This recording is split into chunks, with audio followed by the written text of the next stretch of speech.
Team effort. You know, a while back we took a tough loss and we had a powwow after the game, and really just trying to get to the bottom of where we were and why we weren't playing as well as we thought we should. And the common word was trust, right? Trusting one another, trusting the staff, trusting the players, and we worked it out. And we were able to do that because we've got a group of young men that care about one another, are actually friends, and we've got great chemistry. And tonight, I think you saw a result of our chemistry. For Anna Moody to have 27 points last night, you know, and Vasquez scored double figures to turn around and have DT have 21, and Lalu have the highest plus minus at 27 for us tonight. Speaks to our depth, speaks to our versatility, but also our willingness to allow others to succeed when it's their turn and their time. And I think that's what's gotten us to the championship game. Louis Coulter Noise, ESPN Montana, Skyline Sports. That chemistry, how far has that taken you guys, and how important has it been to this run? I think it's been very important for us. In the locker room, guys are very cooperative. We love each other. We love hanging out and spending time with each other. So I feel like that helps us a lot when we're out there on that court. Brandon Walton, Idaho State Journal. Coach, I mean, what can you say about this ISU squad? They kind of went on a little bit of a Cinderella run there. I mean, how much you kind of admire kind of their effort and their fight they kind of showed? Looney's a good coach. He's got good players. You know, he's got a structure about how he prepares and gets his team to play a certain way. They've been good all year, right? And you look at the teams that have beat who in conference and things like that, and we felt like there was a good chance we'd be playing them tonight just because they had played Northern Colorado so well, walked away from a game they felt they was probably taken from them. So we knew that team was going to show up with confidence. You know, even though we beat them twice, those were close games, and it took a late run for us to pull away. So we knew they would come in with confidence, which they did. And when we got up, I think we took our foot off the gas a little bit, but they didn't. You know, they got aggressive early, and Tommy did what Tommy does, is jump up and make shots. So the team had a lot of fighting.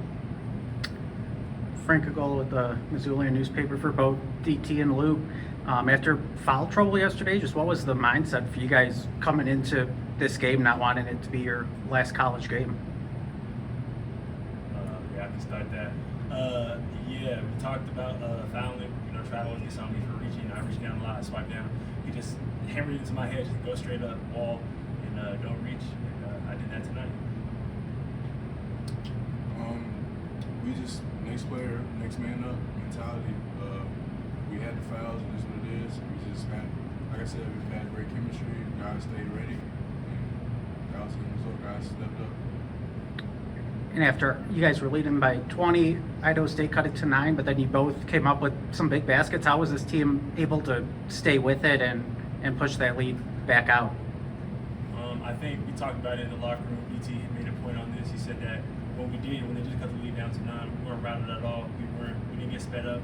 We were all calm, very calm. So then we were able to just regroup, collect ourselves, and then make our run. Trav, Coach Looney mentioned the transition you guys went through between non-conference and conference. Can you talk about that and just sort of the growth of your team, especially the second half of conference play? Yeah, we drew a pretty tough schedule, and I think it made it very difficult for us to realize how good we were or weren't, or what we were capable of.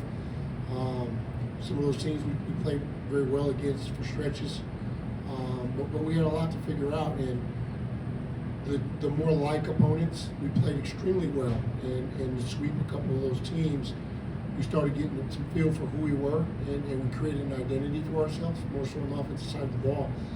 And then we went through adversity, and we had to kind of re-evaluate who we were going to be in conference, and it took us a while to figure that out.